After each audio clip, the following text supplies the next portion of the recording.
What is going on, guys? It's your online personal trainer, Roman Lambert. Today, you're going to learn about muscle strains. Now, I know all of you guys work out because this is a fitness channel, but you also need to take care of yourself properly, because if you injure yourself, then you'll be out of the gym longer, which means you won't be making gains. So I'm trying to help you recover faster and actually prevent the injury so you can keep on making your gains. A muscle strain happens when the muscle is overstretched. So let's say you're in your everyday activities, or whether you're lifting, you can apply it to both, and you're bending down to pick some up, but you're kind of like bending down with your back versus you're bending down at your hips.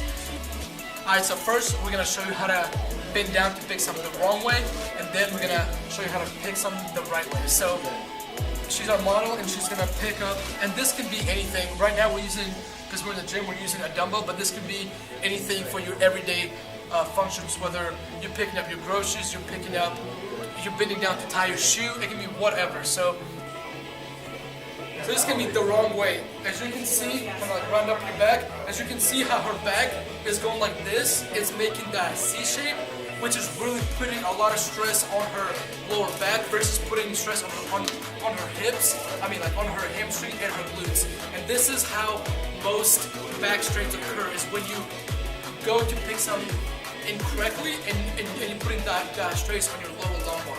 And so now we're gonna show how to pick it up the right way. So see how she's bending at the hips. So when she's going down, she's not turning her lumbar down. She's first bending down at the hips and then picking it up. So like do it again, please. Slow motion. Okay, go ahead. You see how she's bending down at the hips like this versus bending down like that. So that eliminates that stress on the lower back, which is what causes 80% of the lower back pain in America. Alright, so one of the exercises that you can do to strengthen your lower back and kind of release that tension is with the bands. It's going to be kind of like an RDL, which is a Romanian deadlift. So go ahead and do it. And so as you can see, when she's bending down, she should feel it really in her hamstrings. She should feel a really good stretch in her hamstrings. It's yeah, her back is staying straight. It's bending, but her back is staying like this versus bending like this. So this is a really good exercise to do. Probably not right after, but what you want to do is right after you have a muscle strain, you want to ice it for about 48 to 72 hours, and just kind of like obviously elevate, compress. You want to do basic rice method, and definitely rest. You don't want to go to the gym or perform any vigorous activities. So after you do that, then you want to apply some heat therapy, which is a vasodilator. It's gonna force blood flow into that area, which is gonna relax the muscle. All right, so another really good basic exercise. You don't need to be in a gym. You don't need to do anything. You can literally do this at your house, which is the benefits of it. It's gonna be your basic toe touch. So you want to keep your knees. You don't want to lock them out, but you don't want to bend them either. You want to try to have your knees kind of like casually relaxed, and then bend down to touch your toes. But you want to make sure that your back isn't overextended. So go ahead and bend down for me, please.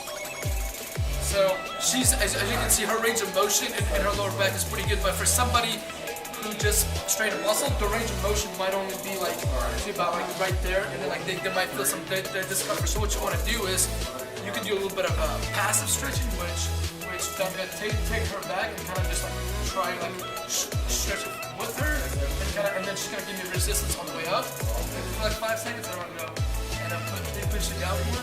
So that's gonna be another really good exercise. I mean, really good stretch for the lower back, and it's also gonna stretch the hamstrings as well. For the most part, when you have either tight hip flexors or tight hamstrings, that's what causes the lower back, because it has to compensate for the over tightness of the hamstring. So that's what pulls the lower back. All right.